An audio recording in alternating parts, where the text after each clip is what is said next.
Ladies and mostly gentlemen, welcome to episode 82 of Discourse in Magic with Demian Aditya. Now, if you don't know who that is, now is the time for you to find out. Demian was just on 3 rounds of America's Got Talent last season, performing some of the craziest escapes I've ever seen in my entire life. Not only that, but he has got a booming social media presence, particularly his Instagram page, where he puts up not only sick magic videos, but also inspirational quotes, very, very cool photos, and Instagram stories that help us keep in touch with his awesome journey. He's definitely one of the top accounts I've followed and absolutely one of the craziest escape artists I've ever seen in my life. I hope that you love this episode as much as I did. Here it is, episode 82 with Demian Aditya.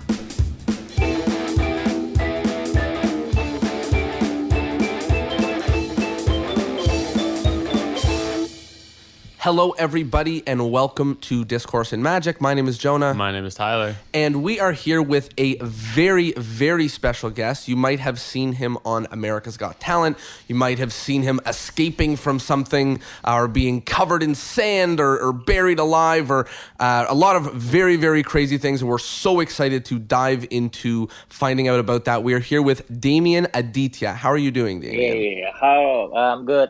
How are you guys? We're doing really well, and we're very, very excited to chat with you right now. Tell us where you are right now. Right now, I'm in Rome, Italy. I have a gig here, and some of the TV shows invite me to perform on their TV specials. Wow, that's really exciting.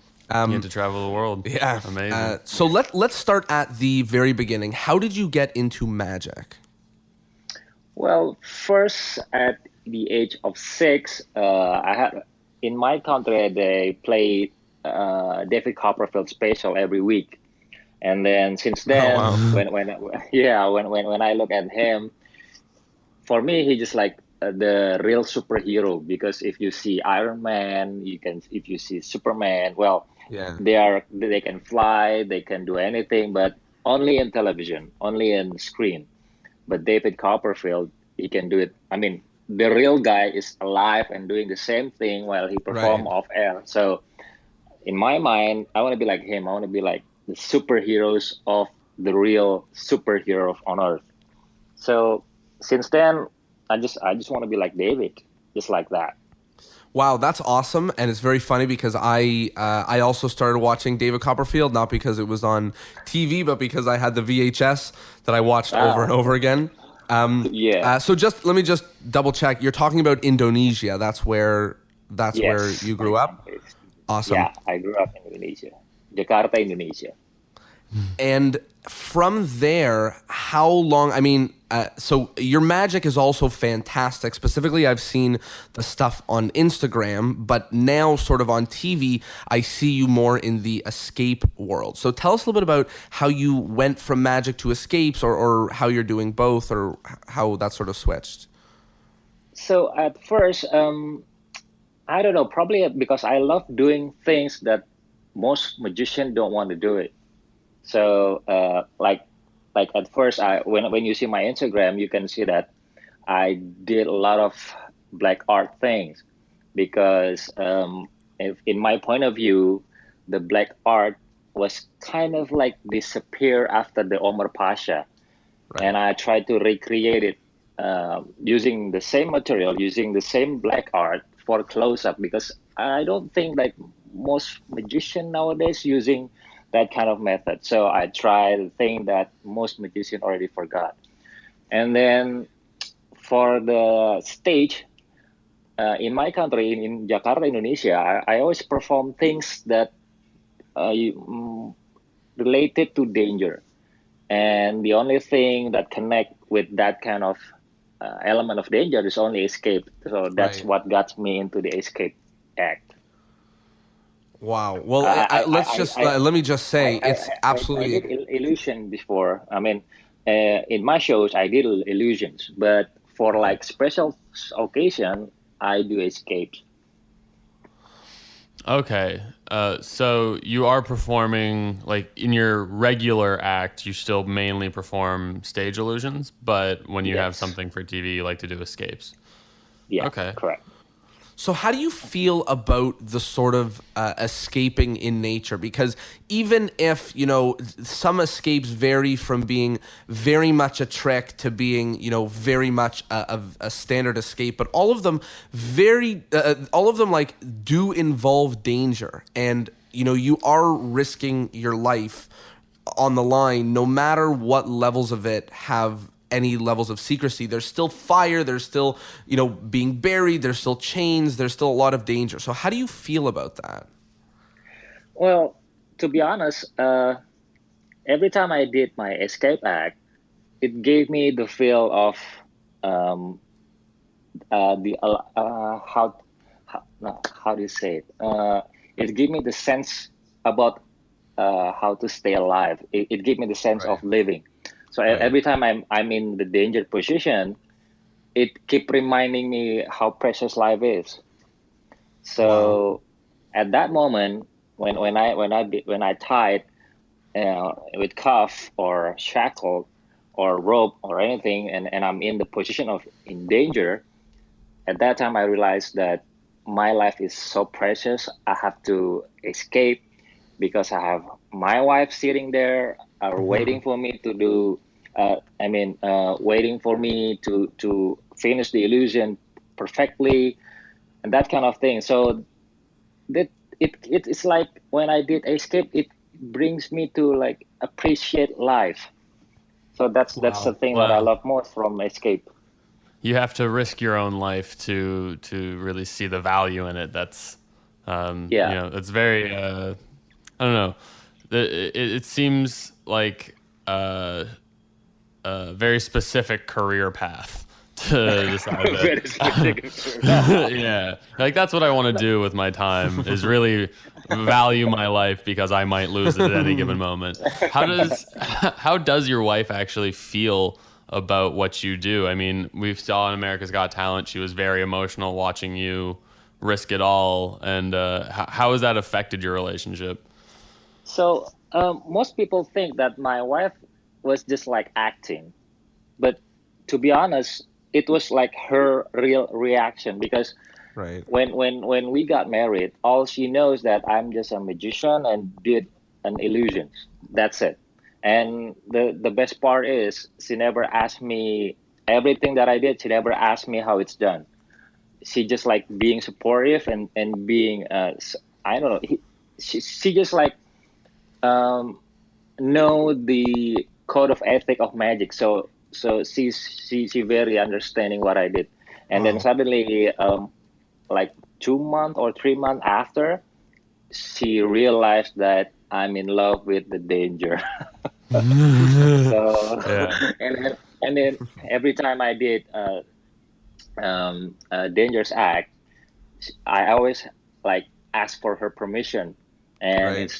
it's not very short in short term. Probably like it takes me like 3 months or 5 months to get her approval. So yeah, and It sounds, I don't sometimes know if it sounds like you ask her permission or if you have to Yeah, continually you ask until she beg, gets. you beg for her permission. but she know all she asked from me all she asked from me is just like, okay, I let you do it as long as you give me some of your promises that you will do this in safe way. That's all her ask. That's all she asks. You can't And cut corners when you're risking everything. yeah, and you know I gave her a gift in our first anniversary. So I did buried alive for 53 hours in concrete in our anniversary. Oh, what a nice gift.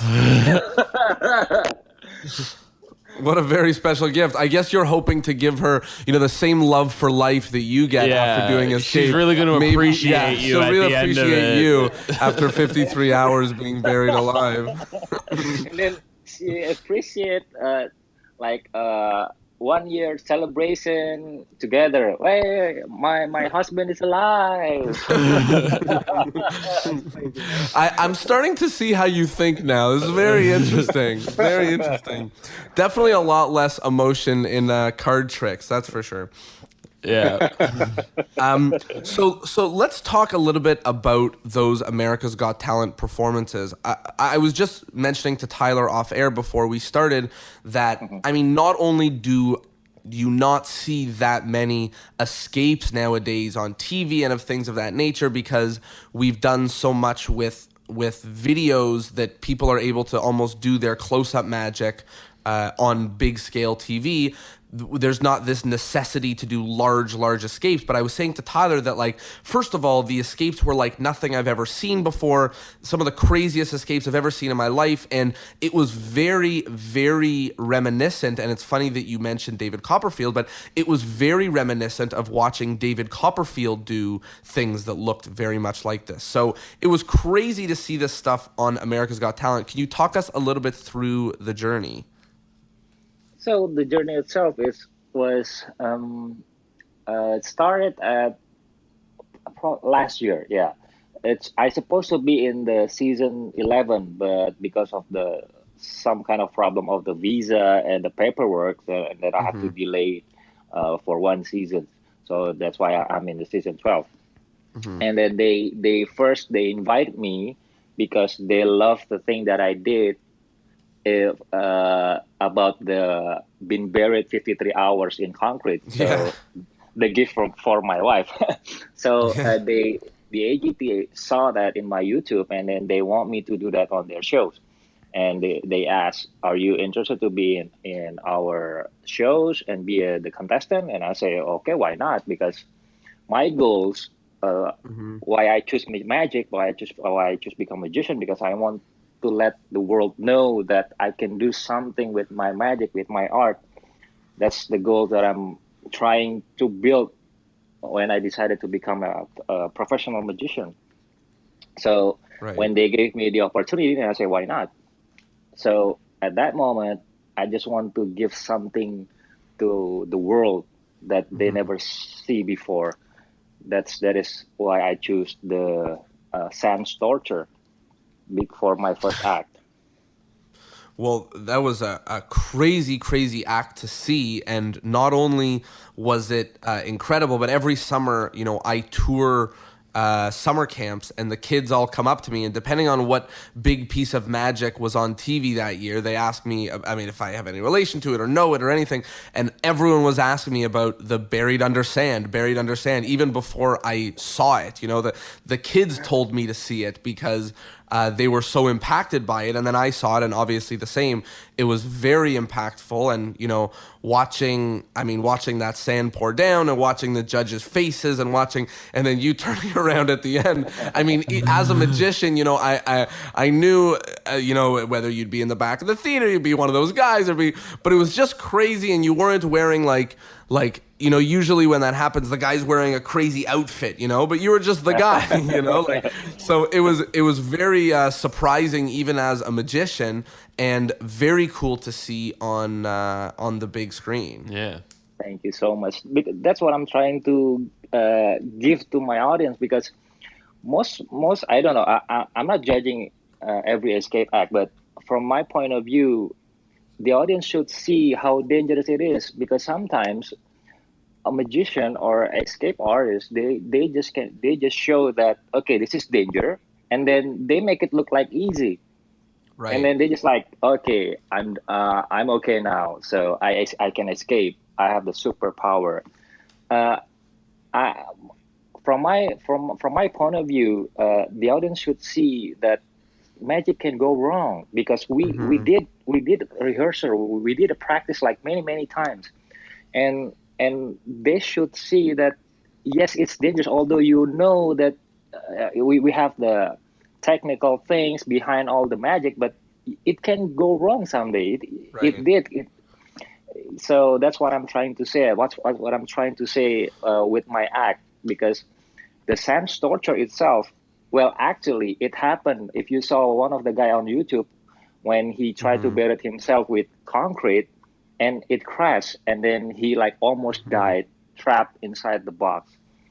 So that's what I'm trying to say. Yes, we're magician. Although everyone think that okay, you're a magician, you can do anything, you can escape, you can blah blah blah. But it's also dangerous because we practice many times not to. We try to avoid the danger, but yes, it's still dangerous stuff. And that is definitely clear to see in your videos and in a lot of your escapes. Like there's a lot of danger going on, especially in let's talk about that second performance where you guys all went outside on America's Got Talent. That was incredibly crazy. Watching you get buried. And I will tell you, a lot of my magic background makes it so that I have a very firm understanding of how the stage works, and how one can get in and out of things on the stage. But as soon as you stepped outside and go underground, I have no idea what's going on, So, that was especially crazy. And it was especially emotional watching your wife's response. I mean, and watching, when that camera went off and when, it was just very crazy to see. Can you talk a little bit about that? Yeah. So, to be honest, my first act was, what do you call it? Influence. Yeah. My first act, the Sam's Torture was actually, influenced by my second act, because I did my second act is like way back ago in 2007. So if you search in my YouTube, my first act, Buried Alive, was the Buried Alive outside, and it really crashed. I mean, at that moment, when we did the shoot, it really crashed. The lid was crashed and almost hit me. And then from that moment, I took the whole thing, because when the lid crashed, it gave my crew, like all my crew was stressed out about, is he escaped or is he still in there? Right. And I can see that from my crew's face, and they like worried. And I just like, oh, this is perfect. You can call me crazy. You can call me crazy because it just sounds crazy. If I can make my crew face like that, so what about the audience? Because my crew already knew the secret, and they was like, so they was like, so the people in charge of my safety thought I was unsafe. That's what I want. Yeah, there's something particularly scary about tricking the audience and then using your crew to help you and then tricking your crew. That there's something particularly crazy about that.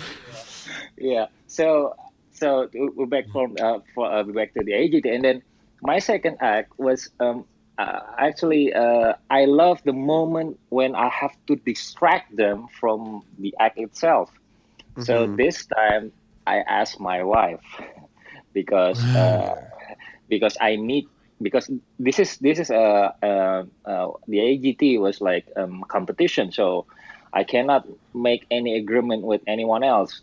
I cannot tell them.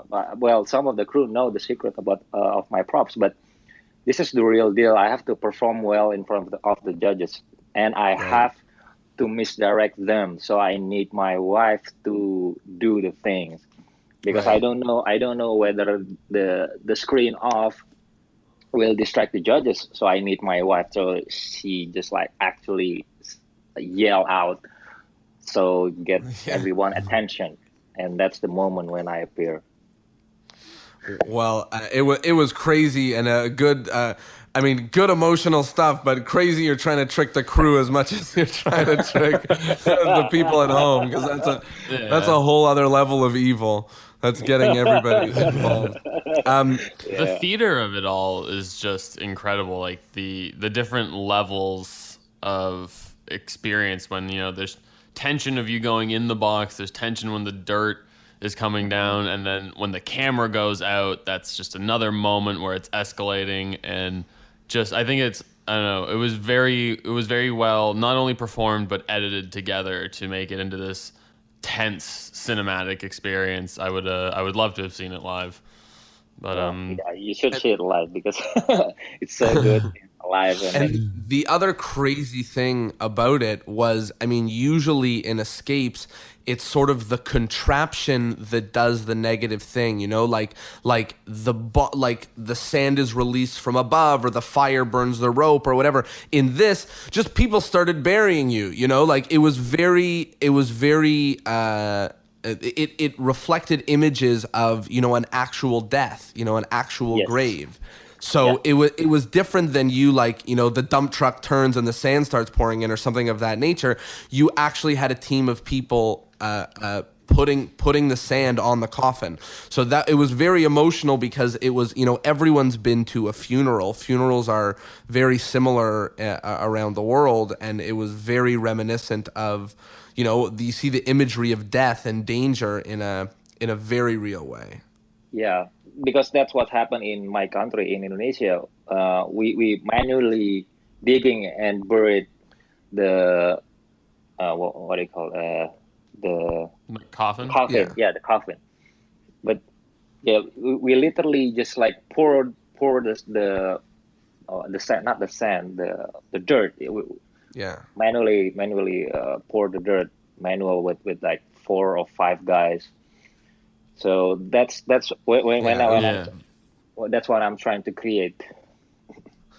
Well, it was a very, very, very strong moment. And so now let's talk about the third performance, which I still thought was incredible. That was actually the only one that I saw live, because it was on TV, and I was back home with my parents, and they were watching it live. And I mean, watching just for the people that didn't watch it, there was a technical difficulty, and the coffin fell down, but it didn't make its way all the way down to the spikes with the fire, and it was just, you know, illuminating to two things. One, that things could go wrong, and not just things where, you know, things could go wrong where your safety is at concern as well. And that was one very big thing that was clear. And the other was that these escapes are real and live and happening. You know, it's not like, you know, we watch a lot of America's Got Talent things or things on other TV shows, and people say like, oh, this is edited. Oh, you know, they paused the camera. We would have never known. And I mean, as much as, and I would love to hear about the positive and negative that came out of it. But for me, it was a very positive and illuminating thing, because it was just a very clear example of that this stuff is real and this stuff is happening. And, you know, it's good that it's good that this mistake was not a mistake that was towards your danger, but a different one. So can you talk a little bit about that?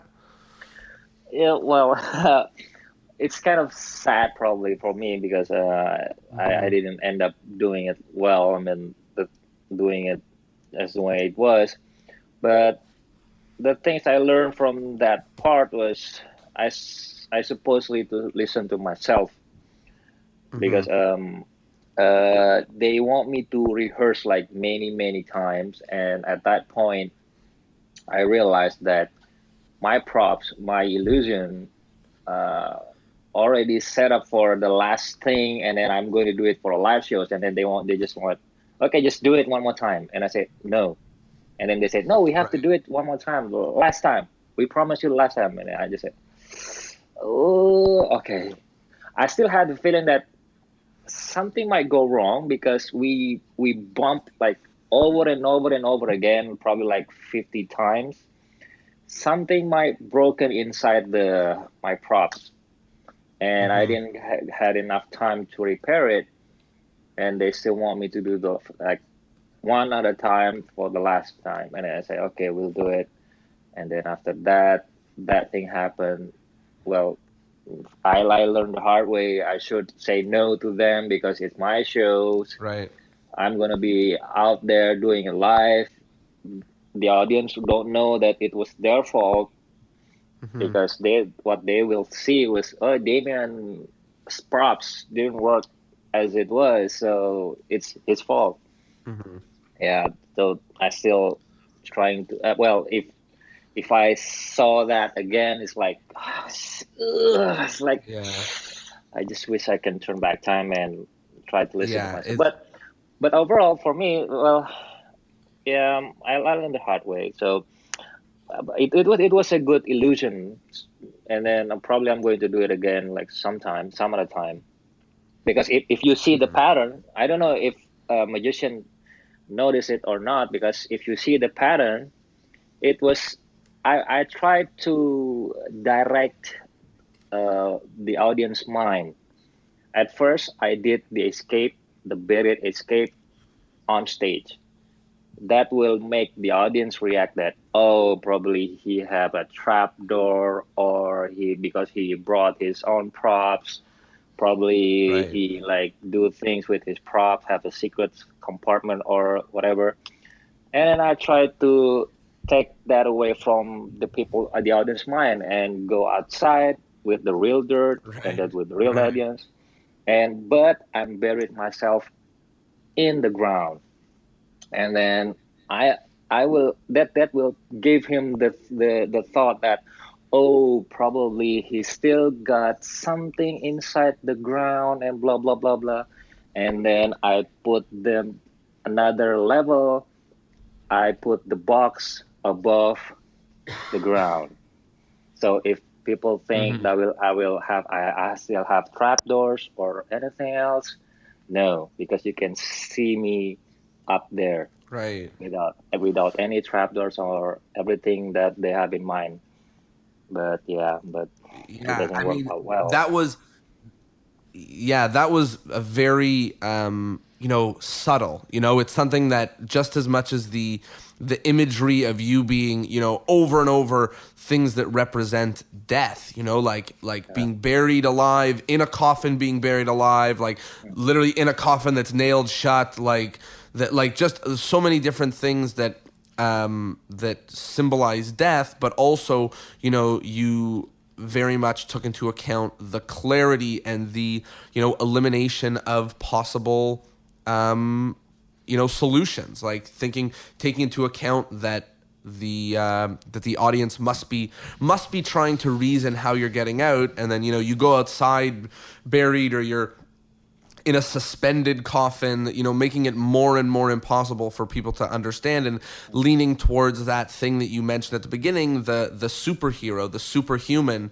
with no other abilities. Magicians, just to talk a little bit deeper into theory, but when magicians do magic and they eliminate the possible methods, what it lends to is them being able to do magical things, But when an escape artist eliminates the ability to escape, then it lends to them being superhuman, and being, what's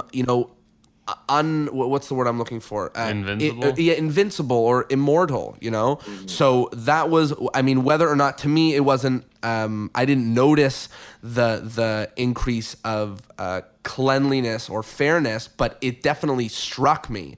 Like it's not something that I noticed as it was intentional, but definitely watching it, it struck me as, well, now how could he do this? Well, how could he do this then, right? So that was very much apparent, and I think resonant with the magicians and non-magicians who watch it. Can I ask you something about my first, second, and third performance in AGT? Can I ask Sure, you something? sure. So, what do you think about my first, my second, and my third act? Because most people think that, well, you do the same thing over and over again when I try disappear and then appear somewhere. Are you thinking the same? You know, I mean, I don't think that you're doing the same thing. To me, it's positive that you're repeatedly put in a coffin under more stringent conditions. Yeah. I thought. My favorite was the second one, only because as a magician, taking it off the stage takes away everything that I know. Mm. So to me, that was the one that was most resonant with me, and the whole, like, watching people bury you, like that was very emotional. So to me, like, that was to me one of the pinnacles. But no, I didn't think of it as the same thing over and over again. Yeah, I Because felt. mm, You go ahead. Go ahead. okay, because if I pass the quarterfinal, the death drop, if I pass the next round, my next act was I'm going to escape from concrete and without boxes, just do it live in their camera. Do it live the audience. Oh So my goodness. I just sit there and locked, and then my crew will pour me like quick dry cement that only that can be dry like almost 3 minutes or 3 minutes tops, and I have to escape before it dries. So that's my next act after if I pass the death drop. Please don't do that. Yeah, please don't do that, don't please. do that. Actually. No, but I already told the AGT my plan also, because if I pass this one, this thing what I'm going to do next. So that's if the audience think that I did the same thing again again and again, because I want them to think that way, because Right. when I do my next act, they will see, oh, now this time he's not going to use the coffin, and now this time Right. he's not going to disappear. Now that kind of thing. Yeah. Right. Well, if that's what you wanted to set them up for, then I mean, I'm sure if you would have stepped out there and filled yourself with cement, they would have been panicking just as much as we are just hearing about it. Yeah. So definitely, I feel that. And also, if you want that to be the focus, if you want it to be like, if you want all your different acts to be seen as a string of, impossible events being more and more dangerous, you shouldn't be afraid to point that out, right? Like you could just say before you get encased in concrete, I just don't even like saying it. You could say like, first I did this, now I'm doing this. You know what I mean? Like, Yeah, it's almost even hard to say. yeah. I'm panicking. Wow, that's absolutely crazy. And I will say, before we start transitioning, I want to talk a little bit about your space in the online world. But just as an interesting transition, I see a lot of the things that you're doing on Instagram, and I see, you're also doing like the water escapes, those escapes, and even stuff that we didn't see on America's Got Talent, but that you're risking your life very often. And one of the things we had on one other escape artist on the podcast, although, I mean, they do very few escapes. And one of the things that they brought up was that the numbers catch up to you, and it's one thing to do an escape once and video it and play it for the rest of your life, but it's another thing to do it performance after performance and show after show. So can you talk a little bit about, repeatedly doing these? Because for some people, they see you on America's Got Talent and it feels like an isolated event. You show up, you escape, and you go back to maybe doing card tricks, but that's really not what it is. You show up, you escape, and then you fly to the next city. Like right now you're in Rome doing escapes, right? Like risking your life again and again. So can you talk a little bit about that? Yeah. Well, for like nowadays, I do the escape regularly, the sand escape. Yeah. Because they want me to show it to them live, and some of the event coordinator probably want my act to be performed on their shows. So Right. now, like, I almost did the sand escape probably once a week. So Oh my gosh. it's crazy, right? So yeah, but It that's is. life. So and yeah, I mean, that's my life. I'm trying to escape. I was gonna say, it's not really life. That's the life you worked very hard to create for yourself. You did this, by the way. You're like, that's the way it goes. Got to bury myself in sand, Got to bring home the bread. And believe it or not, now I have like, it's now that sand torture is almost like the Iron Man suit. Now it already become the sand torture Mark V. Oh wow! Right. Yeah, So because it's evolved, always because, evolving and changing. yeah, because when everyone saw from YouTube, I don't know, because it's in my country, it's like been trending for like 7 days in my country.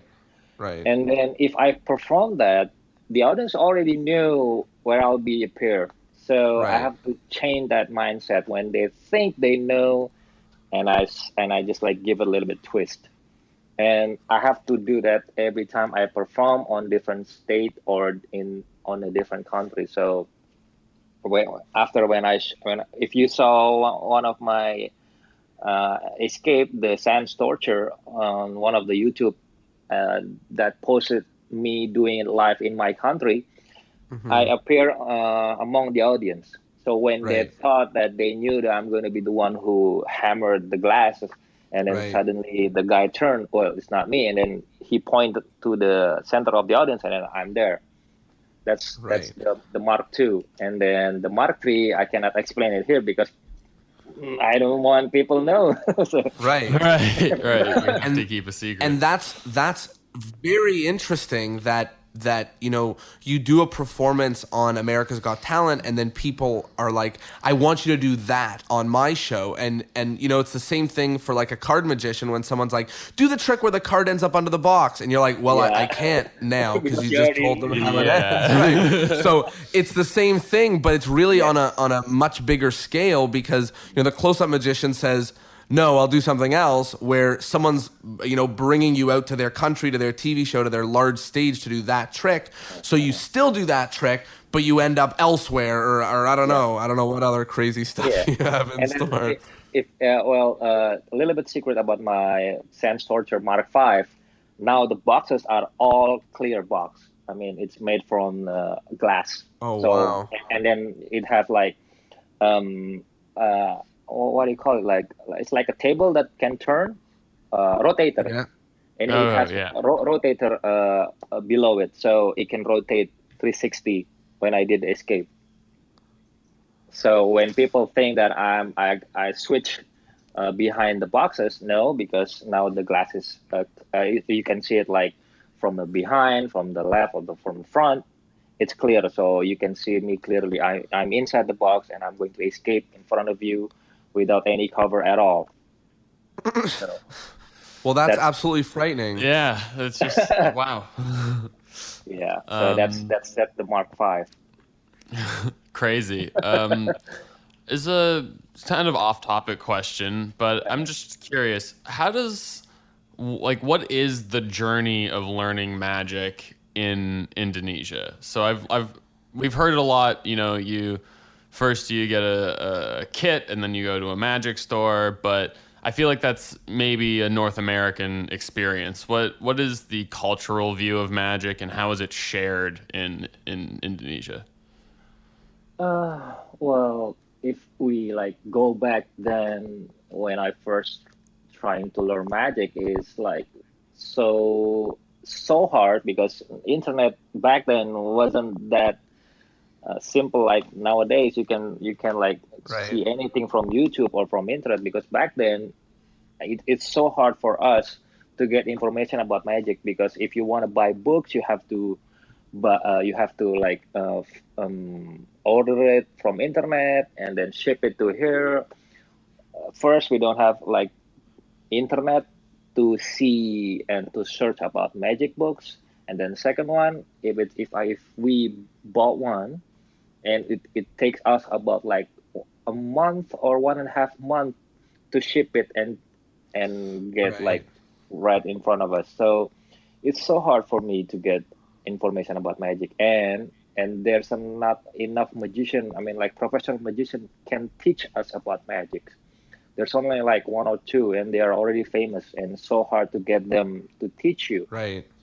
So it took me about like so I start the vanishing coin with hanky on my first grade. That was my first magic trick, Mm-hmm. and then I did that like over and over until my seventh grade. And in year 2002, no, not necessarily, 98, 1998.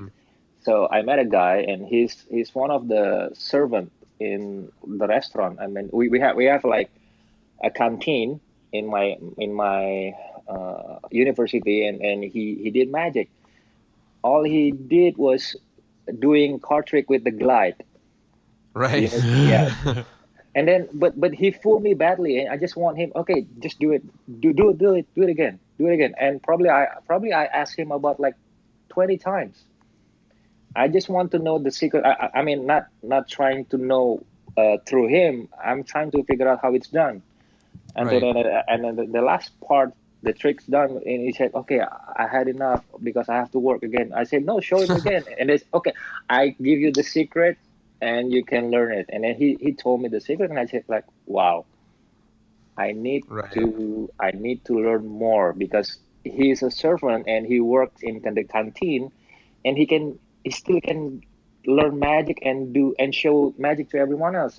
I have I have like much more spare time."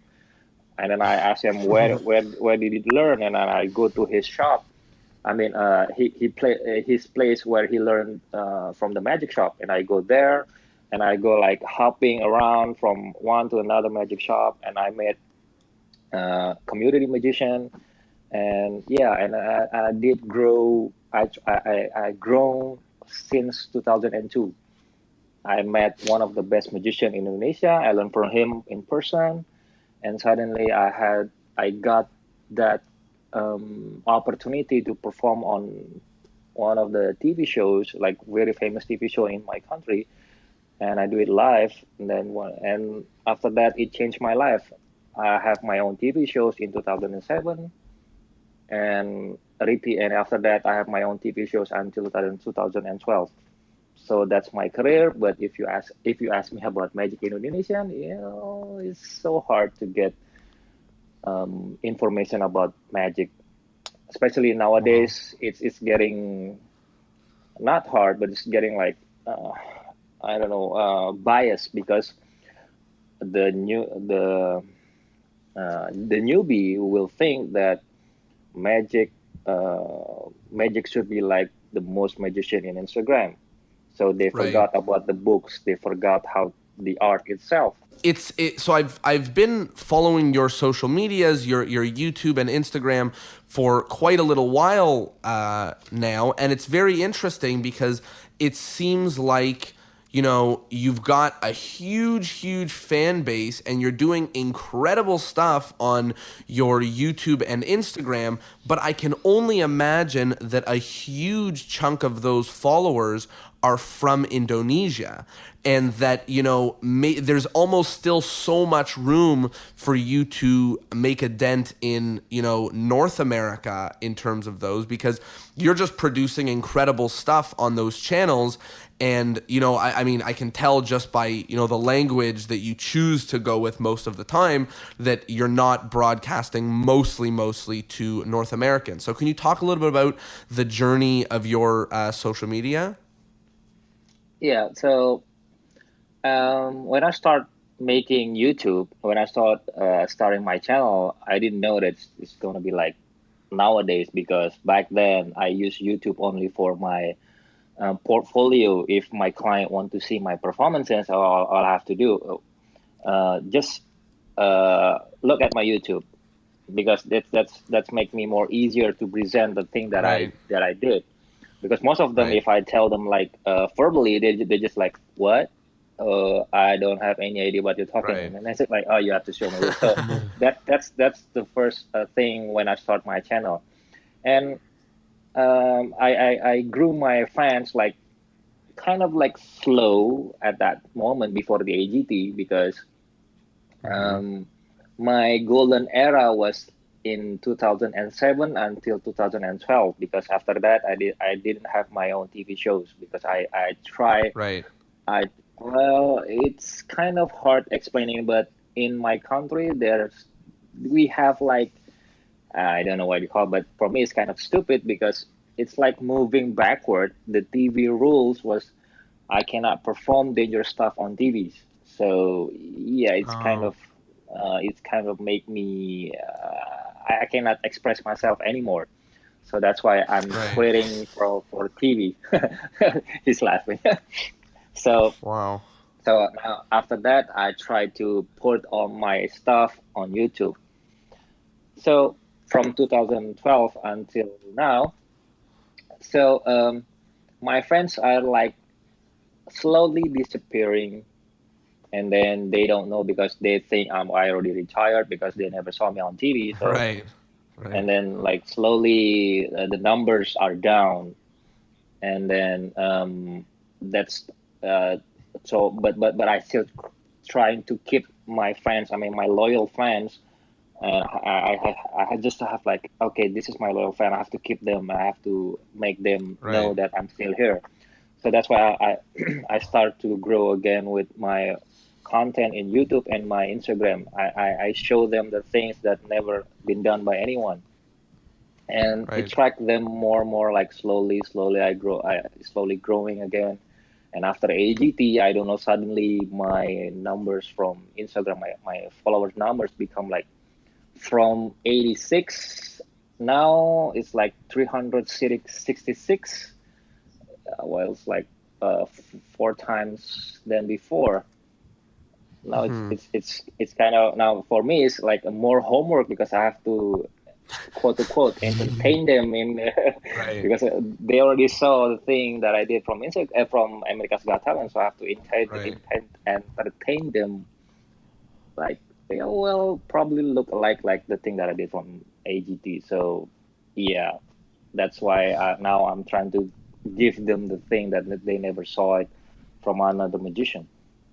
Well, let me just say, I love your Instagram content because not only do you have, really cool magic videos and things like that, but you document the new things that you're doing with, quotes and beautiful photos where someone can, and with the Instagram stories as well, which, we can follow your journey and follow, you're building new props and you're like, I'm about to get into this water torture thing, and like Yeah. crazy things where it's not just what we jokingly call on this podcast crotch magic, which is when people do like a card trick right over their pants. Like Uh, it's not. I mean, there's a little bit of that, and the stuff is incredible. Like I know that Sharpie video with the watch, or I saw some of the Instagram stuff actually through the YouTube video where you had the mashup of the Instagram ones, and I mean those are all like incredible, like eye popping, like Thank you. just really awesome.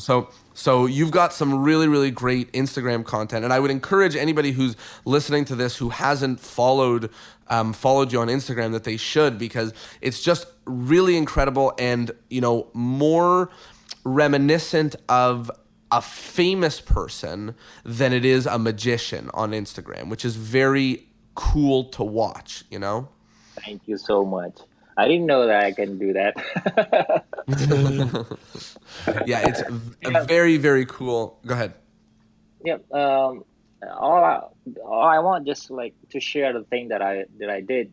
It's like when you said before that I put some quote in my picture. It's because Hmm. like in my country there's a lot of magicians that have good skill, but they are afraid to choose become professional, because Right. some of them are still in the zone where they want to work to be, they want to have like settle, uh, what they call it, a payroll, like every monthly. Yeah. Right. They don't want to step outside and show the world, or probably just show Indonesian people that they can do something and they can become professional and making money of it.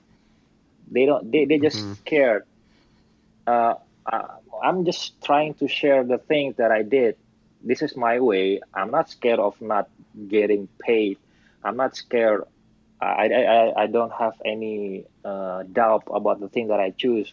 Well, there's a time when I didn't get a job for like 8 months, but I don't care. But I still survive. Look what I did today. I still Right. survive until today, and now I can show the world that I can do this, that. I can do things that is impossible. And yeah, now you interview me because the thing that I did from Instagram. So that's the thing that I want to tell them. Don't be afraid to chase your goals. Hmm. Don't be afraid to show the world that this is the thing that I love. Just do it. Absolutely, and I think that's a very, very powerful message. And this podcast, the premise of it is that we discuss things that are in theory and we discuss things that are in business of magic. And we say Yeah. there's enough people teaching how to do tricks. We're sort of talking about the rest of it. So let's talk a little bit about the sort of business of magic, maybe just on the note of if there's somebody who wants to start doing this, maybe even specifically wants to do escapes or things that are large of that nature. But I mean, it seems almost for me, it's an outside perspective because I don't do escapes. It seems like to start doing escapes is a very difficult place to start because, you know, you need equipment and it sounds like you need a team and you need people to build stuff and things like that. So if someone wanted to do escapes or something more dangerous, but they were just starting, what would you recommend to them? Well, I say that start small. You can do with ordinary objects. If you see some of my not of me, some of Jonathan Goodwin act in his TV special, if I'm not mistaken, I forgot the name, but you can That's search okay. his TV shows in YouTube. Um, he did escape with just a normal object, with a duct tape, with a bathtub, with a rope. It's very, very ordinary object, and he still can do a escape stunt that will make your jaw drop. So Right. you don't have to think big. You don't. I mean, you have to think big. I mean, but you don't have to worry about going big because you have to start small. If you want to go big, start something small. Just do a thing that you like. You can do escape with duct tape. Just duct tape your hand and your feet and trying to escape, and probably just put a little element of danger by putting your head into the water or something. That's already dangerous. But the essence of So just in escape. case anybody at home, don't put your head in water, please. Please be very careful before you start doing that. Yeah, And if we're you not do, suggesting that you duct tape your definitely do hands and not say feet. that we told you to do that. If anyone did, it was Demian who told you to do that. Okay, don't do Let it. the record show. No, I mean, uh, for me, the essence of escape itself, you have to give the fear. You have to tell them that this is dangerous to the audience. Right. If the audience didn't get the message, why you risking your life on doing it? You have to give Right. them the feeling of danger when you do the escape. You have the for me in my case, when I do escape, I worried that something might go wrong. So all I have to do is I have to share it with my audience. I have to share the scare that Right. I have when I'm inside the box. I have to share it because that's the essence of escape. If the audience think that he can escape, don't worry about it. You you're done. For me, you're done because you're not getting you're not you they don't get the message. If you just do things and then escape, and the audience will say, okay, you can escape. He can do things, incredible stuff. So what? After that, so what? Right. You have to give them the experience. You have to give them the scared. I mean, quote unquote, the scared, so they will get into the act itself. That's that's the point of escape act, in my point of view. So one of the questions that I have about escapes on the note of danger is, you know, for me in my act, I don't have any danger, and the reason I don't have danger is because the feeling of people being on the first of all, I won't go hiking. You know, I don't like danger in general.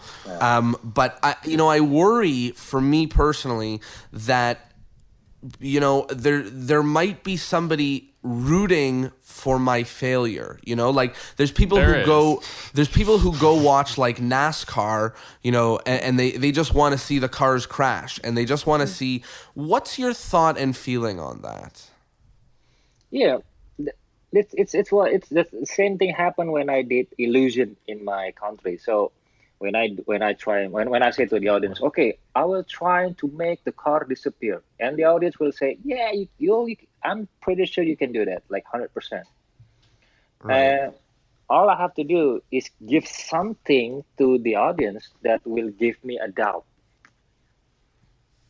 So Right. here's one of the examples. So um, I did in 2000 and I did in 2002. I did ice I call it ice escape. So I bear it in, it's like a coffin from ice, and filled, and it was filled with ice block, like small ice cube.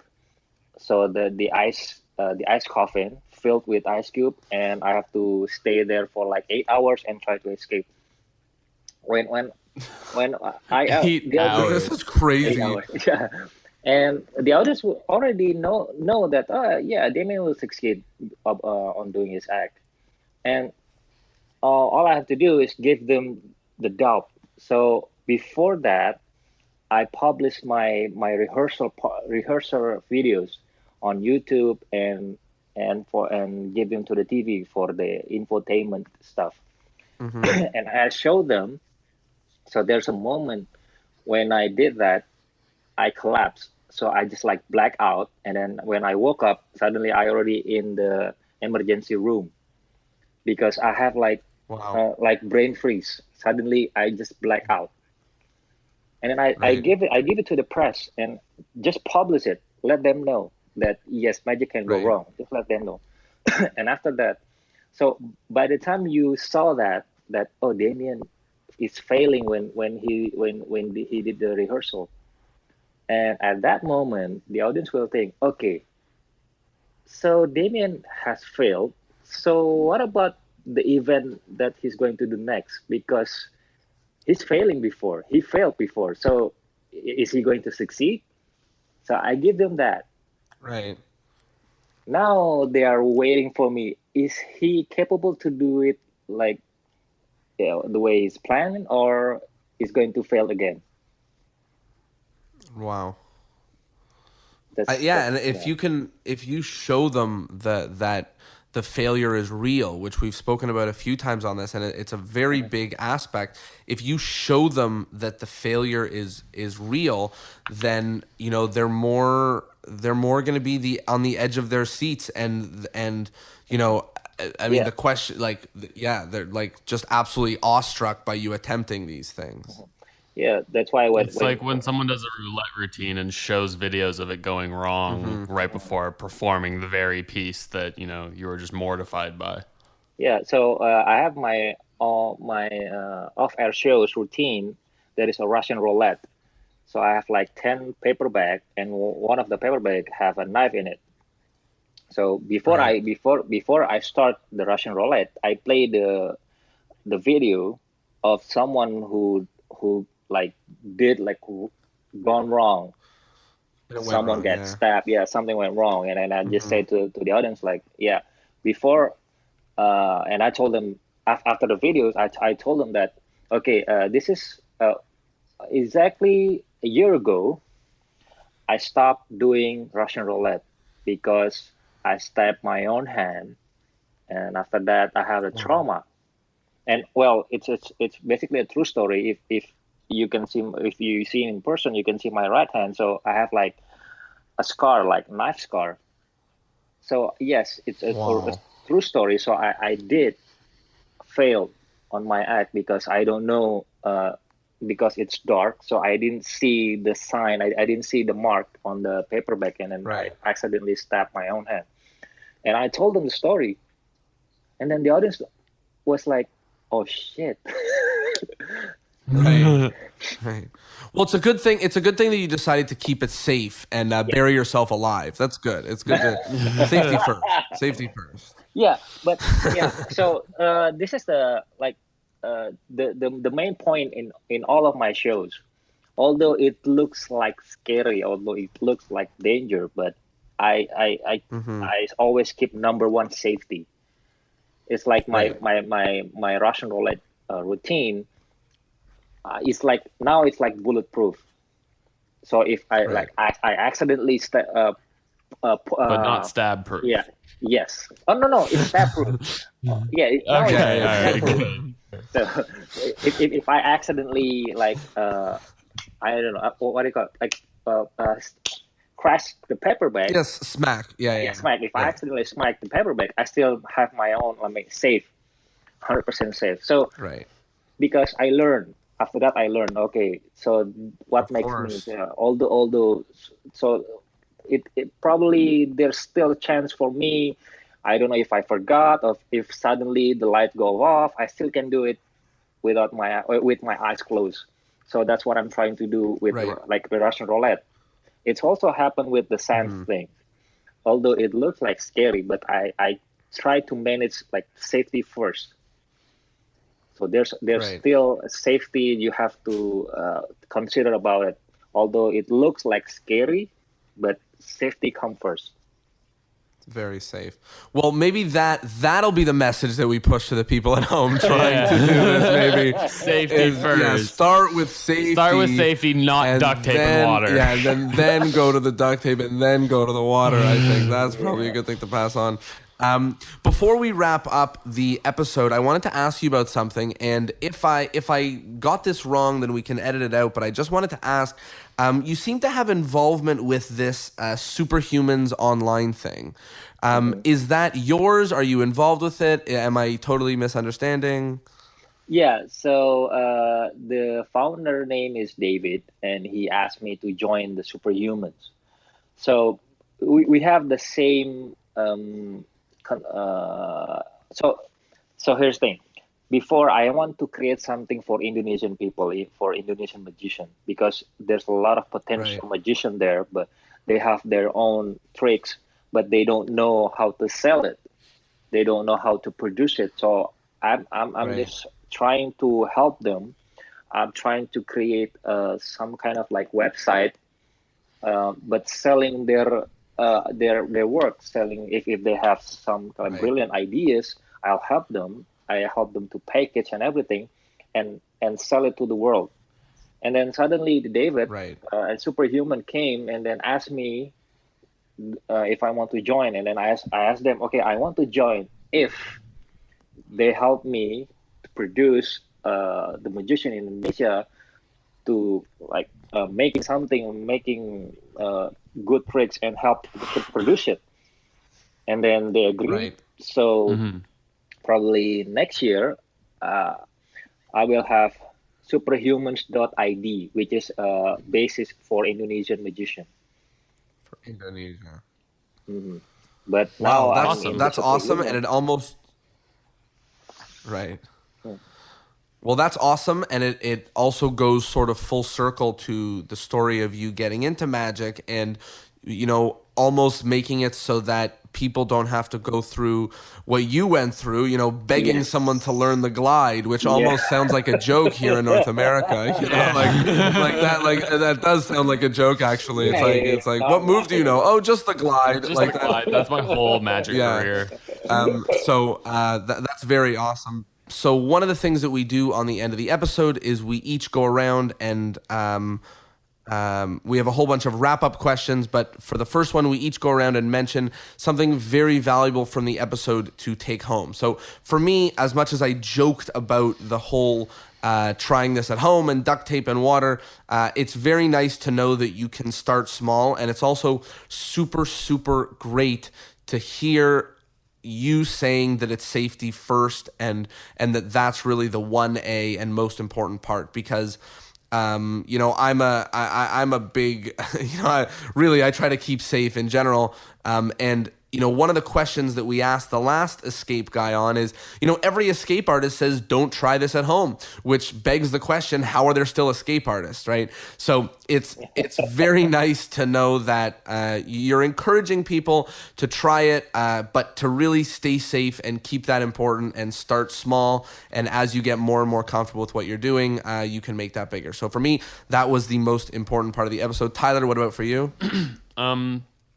In the similar vein, but not so much the starting small, the idea that not that you need to let go of your fears in trying to go pro, but to embrace them. Not only your fears of financial success and stability, but also the fears of risking it all on stage. The fact that, you had to, sit through months where you didn't get a gig, and also you really do feel the danger when you're doing an escape. This idea that in order to feel alive, you have to embrace the fear of failure.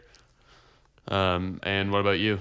For me, it's like the thing that I told you before is like when you talk about the Instagram and everything, and you told me that you love my Instagram because I always give something new, something different. Um, that's what that I explained you before earlier is trying to do it differently than anyone else did. Right. That's the point. If you keep doing the same thing like everyone else did, for me, what's the point? We need something new. Well, to be honest, I get to know Jeremy Mm-hmm. because Jeremy saw my Instagram, and then he posted something. He posted, if I'm mistaken, he posts one videos on Instagram about me, and he told me that, and he introduced me to the American, that yeah, there's a magician from Indonesia can do crazy things. So I always put myself in the position when I always did something new and different than anyone else. So That, that's probably that. It can give you a new journey if you can put that in your mind. Try to do it differently than anyone else. That's awesome. And of course, for people, just to go full circle, you were recommended by Jeremy to come on the podcast, which is very cool. Obviously, I was following your stuff before then, but just very, very cool to have it to go full circle. So one of the questions that we ask, which is funny to go full circle from Jeremy, but the question is to keep this podcast alive forever, we ask every person on it to recommend another person to come on it. So who would you recommend to come on this podcast? So there's a guy from Holland. His name is Joe. His Instagram is Mind Leader Joe. Cool. So he good at cards. He focusing on Tenkai, but he can do like Okay. many different angle of Tenkai. I mean, Oh, cool. he's one of the guy that can make me like jaw drop after seeing his video. So you should ask him to your podcast. Absolutely. He's a That's a perfect great guy, yeah. person. Awesome. And another thing we do is sort of a magic PSA. So you have the ears of all of our listeners. We like to say it's at least 1 million. So there's just young magicians, old magicians, magicians from all over the world. What do you want them to know? It could be a piece of motivation, a word of warning saying don't do this anymore, or a change you want to see in the community, but any message you have for magicians around the world. Most magician. This is the thing that I always said to most magician in my country. Try to think that there is no box. Most people will think that try to think outside the box. Right. For me, if you try to think outside the box, there's still a box that will hunt you. Yeah, you If end up you- inside the box, being buried alive. So yeah, that's true. So what I'm trying to say to them is try to think that there is no box, because Right. if there is no box, you can explore anything. I mean, anything. Mm-hmm. So just don't afraid to try anything. Don't afraid to try to mix up with A and B and create something new with C. Right. Just try everything. I think that's a great piece of advice, and something that's very clear from what you do, that you're doing a lot of things that are new and outside of the box, and things of that nature. Safety first, but take risks. Yeah, exactly. You keep reminding that. So we have a ton of magicians who are very active, and one of the things that we do on the podcast is we give them a question. So you've got millions of magicians ready to answer any question that you have for them. Do you have anything that you want to ask magicians? If you can choose one tricks, or you can master one routine, and combining with the thing that with your experience, what kind of tricks that you want to present and show it to the world or to your audience?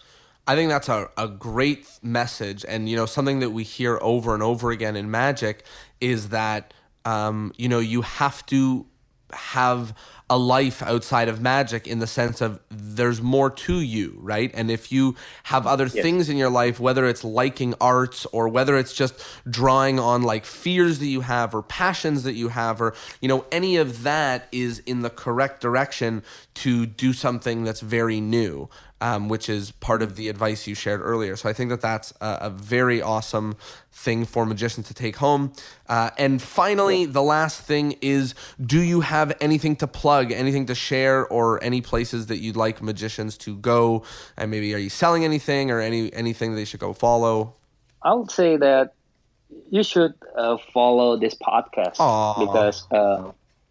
because it turns out that there's a lot of magicians in my country also hearing this podcast, and they gain an information.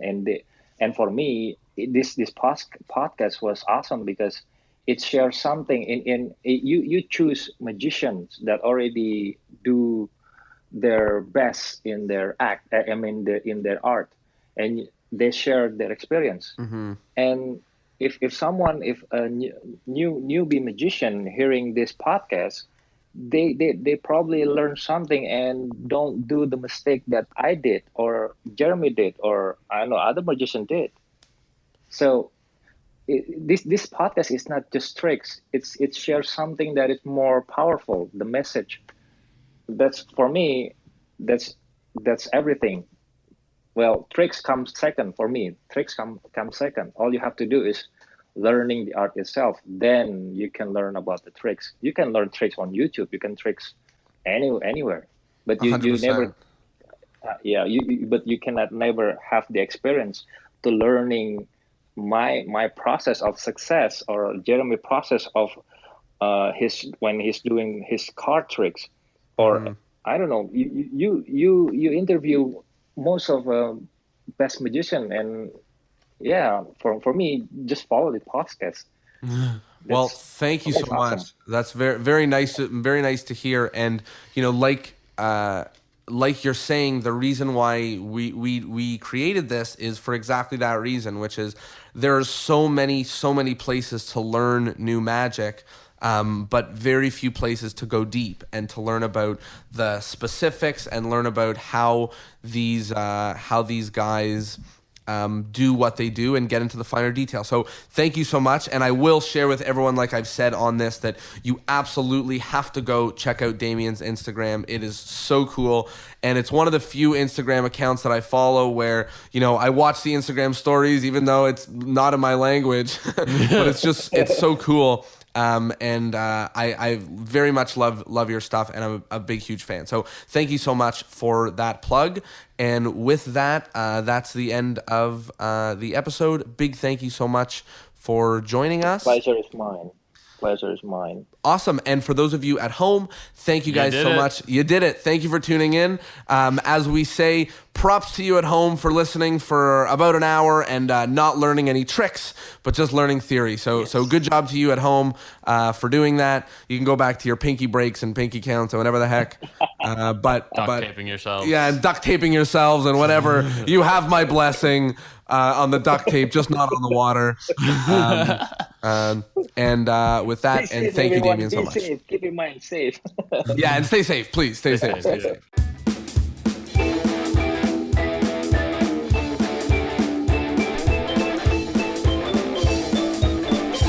Well, there you have it. I hope you loved that episode, and I hope you took something from it.